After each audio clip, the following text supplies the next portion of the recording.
आज ही Doubtnut app download करें। Doubtnut पर होगा अब आपके सभी मैथ्स, केमिस्ट्री, फिजिक्स और बायोलॉजी डाउट्स का सफाया।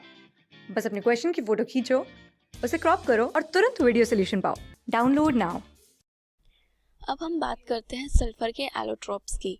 तो देखिए, एलोट्रोप्स हमने पहले भी बताया था कि एक जो कंपाउंड होता है वो आपका जब एक से ज़्यादा फॉर्म्स में एग्जिस्ट करता है तो उसके एलोट्रोपिक फॉर्म्स होती हैं। तो जो सल्फर है वो मेनली दो एलोट्रोप्स में एग्जिस्ट करता है, दो फॉर्म्स में एग्जिस्ट करता है। ओके, एक होती है उसकी ऑर्थोरोम्बिक फॉर्म, या फिर हम इसे नॉर्मली ऑर्थोरोम्बिक सल्फर या फिर आप इसे सिंपली रोम्बिक सल्फर भी बोल सकते हैं, या फिर आप इसको अल्फा सल्फर भी बोल सकते हैं।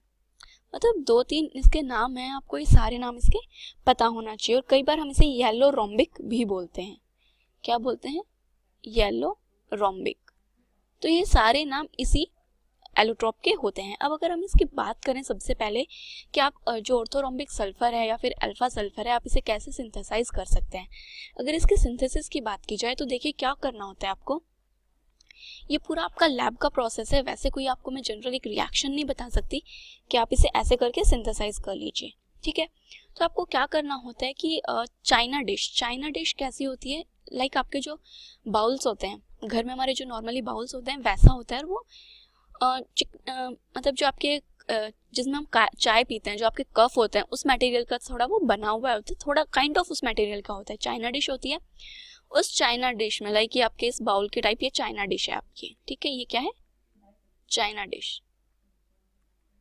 अब इस चाइना डिश में आपको क्या लेना है? आपको सॉल्यूशन लेना है सल्फर का। इसमें क्या है आपका सॉल्यूशन? Solution of sulphur. और ये जो सॉल्यूशन है ये आपको किस में बनाना है? इन CS2। ये क्या हो गया? इसका सॉल्वेंट हो गया। तो अब ये सॉल्यूशन आपका चाइना डिश में, और अब आप इस सॉल्यूशन को क्या कराना है? स्लोली इवेपोरेट कराना है, धीरे धीरे। मतलब एकदम से नहीं कि बहुत ज्यादा हीटिंग दे दी और एकदम से आपका पूरा जो सॉल्वेंट है वो उड़ गया, नहीं। स्लोली स्लोली इवेपोरेट कराना है, मतलब कि बहुत ही कम हीटिंग देनी है आपको, राइट। तो यहाँ पे आप क्या कराओगे? Slowly evaporation. जब आप इसको धीरे धीरे इवेपोरेट कराओगे तो चाइना डिश में आपको क्या बनेंगे? ऑक्टाहेड्रल क्रिस्टल्स बनते हैं। कैसे क्रिस्टल बनेंगे? ऑक्टाहेड्रल।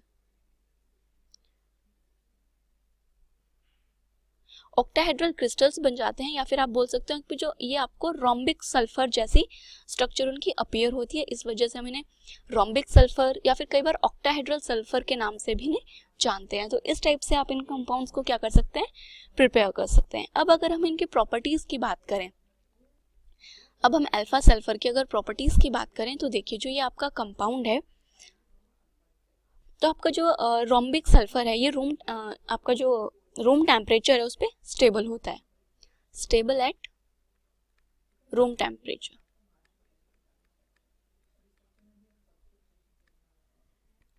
ठीक है।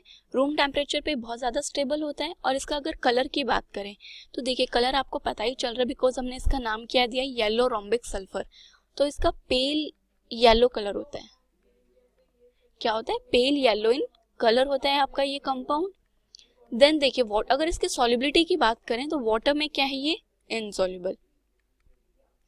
लेकिन जो आपके ऑर्गेनिक सॉल्वेंट्स हैं उनमें कुछ एक्सटेंट तक सॉल्युबल होता है, बट सॉल्युबल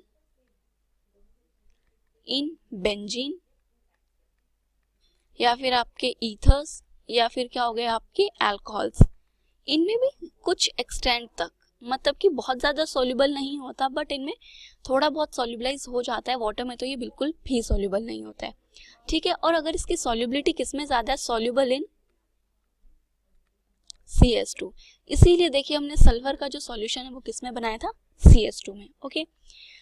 अब अगर हम इसकी कंडक्टिविटी की बात करें तो जो ये आपका सल्फर अल्फा सल्फर है ये थोड़ा सा थर्मल और इलेक्ट्रिकल कंडक्टिविटी करता है।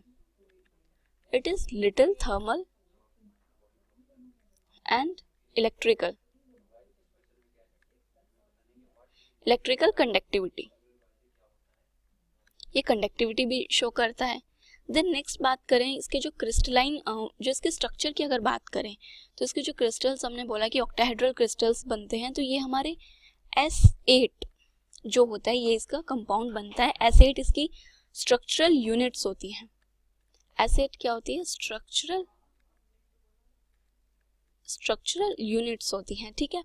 ये कंप्लीट है कि इसकी पैक्ड स्ट्रक्चर बनती है, लाइक जैसे हम सॉलिड स्टेट में पढ़ते हैं जो पैकिंग वाली बिल्कुल हमारी कॉम्पैक्ट स्ट्रक्चर्स होती हैं, वैसी स्ट्रक्चर होती है। तो ये इसकी एक यूनिट है, ठीक है।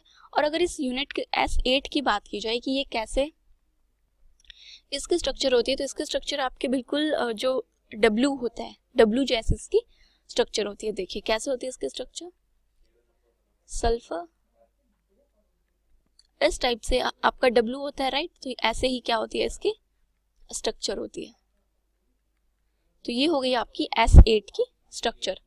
ओके, अब देखिए जब हमने बोला था कि ये कंपाउंड आपका रूम टेम्परेचर पे क्या होता है, स्टेबल होता है, बट अगर आप अल्फा सल्फर को,